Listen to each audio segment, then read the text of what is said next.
এবং একটা দাগকে 10টা দাগ বানাইয়া তারা এইভাবে ভুয়া একটা জরিপ চলতেছে। আমরা মাননীয় জেলা প্রশাসকের কাছে আমাদের স্মারকলিপি দেব, যাতে এই ভুয়া জরিপ বন্ধ করে দিয়ে আমাদের সঠিকভাবে আমাদের জরিপ চালানোর জন্য আমরা জেলা প্রশাসক মহোদয়ের কাছে এসেছি।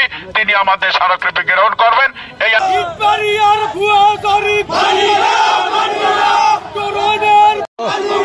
লেনদেনের ভুয়া জরিপ ইটবাড়িয়া মৌজায় এই ডিজিটাল ভূমি জরিপ বাংলাদেশের মধ্যে সর্বপ্রথম এখানে কার্যক্রম শুরু হয়। তৎকালীন সরকারের সময় আমরা বিরোধিতা করেছিলাম এই জরিপটি বাতিলের জন্য, কিন্তু কার্যক্রম বন্ধ হয়নি, চলমান রয়েছে। বর্তমান সরকারের দায়িত্বে যিনি রয়েছেন ওনার কাছে এবং পটুয়াখালীর সম্মানিত জেলা প্রশাসক মহোদয়ের কাছে আমাদের এই ইটবাড়িয়ার সকলের পক্ষ থেকে আমি নিবেদন করব, যাতে এই জরিপটি বন্ধ করা হয়। কারণ এই জরিপটিতে স্থানীয়ভাবে পৈতৃক সম্পত্তির রেকর্ডীয় মালিকদের আওতাভুক্তই 95% জমি এবং গ্রাহক। সুতরাং প্রতিটা ঘরে ঘরে একটা দ্বন্দ্বের শুরু হয়ে গেছে অলরেডি।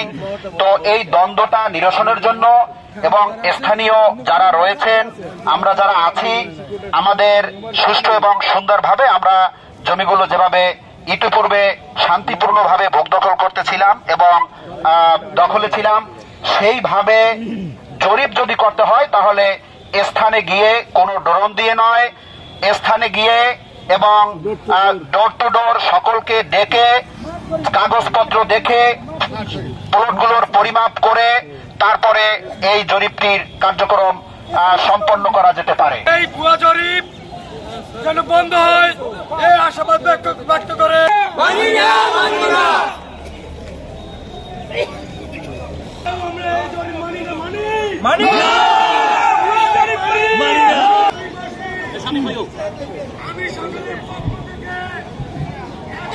সমস্যাগুলো হয়েছে মানি না, মানব না।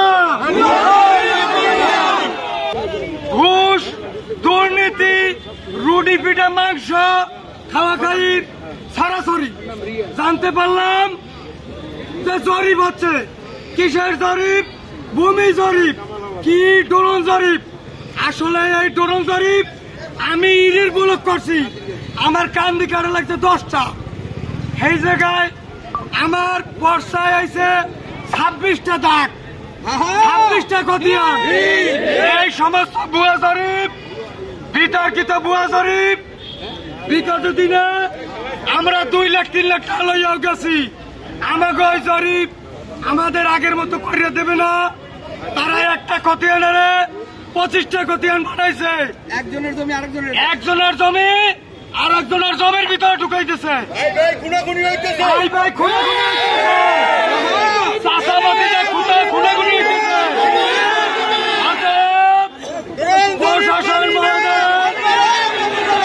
মানি না, মানব না।